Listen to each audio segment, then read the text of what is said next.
As you can see, it's been a remarkably dry summer by Tasmanian standards.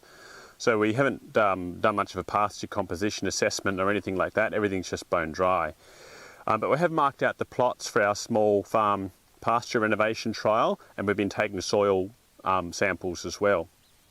The idea of this little project is to try out different ways and methods of renovating or rejuvenating rundown weedy pastures that are suitable for small farmers to try to use. Normally when you do a soil sample, you wouldn't necessarily need to use a sledgehammer, but the soil is really hard here at the moment, so I'm going to be banging it in.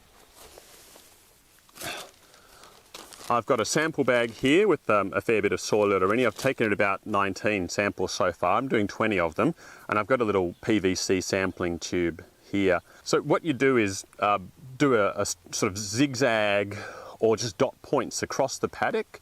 You'd want to do about 20 of them for statistical accuracy.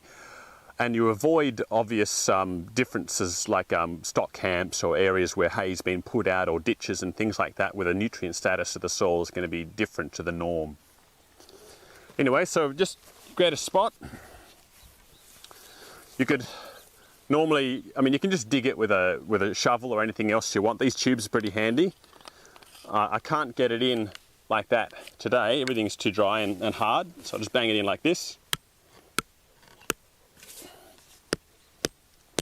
Down to that level.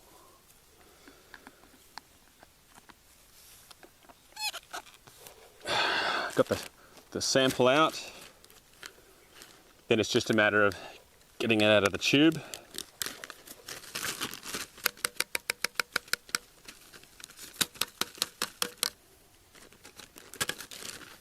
And that's it.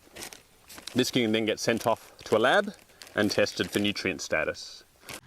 In the autumn, the Scarrett family renovated the pasture using their own equipment.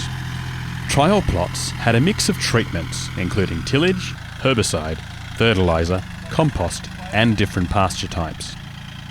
The site was then revisited in spring to start monitoring the results ahead of a field day. It's the 20th of September, we're back on the trial site. You can tell it's pretty different now compared to when we were there in February.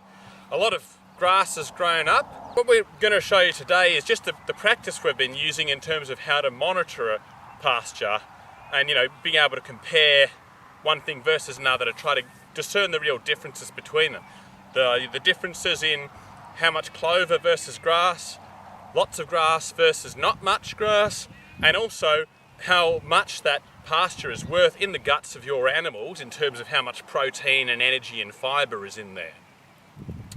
So seeing as how this project's supposed to use methods that are easy for small landholders to adopt rather than use any fancy equipment, we've got this simple tool which you should be able to get for free from the Meat and Livestock Association. It's an MLA pasture ruler, pretty handy tool. If you're not doing multiple samples and random sampling, you think, oh, you always put it there, oh, my paddock's great, woohoo! If you put it here, oh, damn, it's just mud. Throw it somewhere, lands over there, right? It's pretty windy, which helps with the random sampling.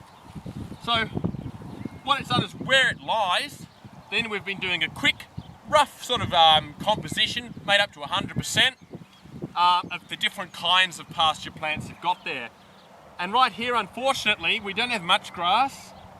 So we've got about 30% grass, 20% weeds, and about 50% bare ground.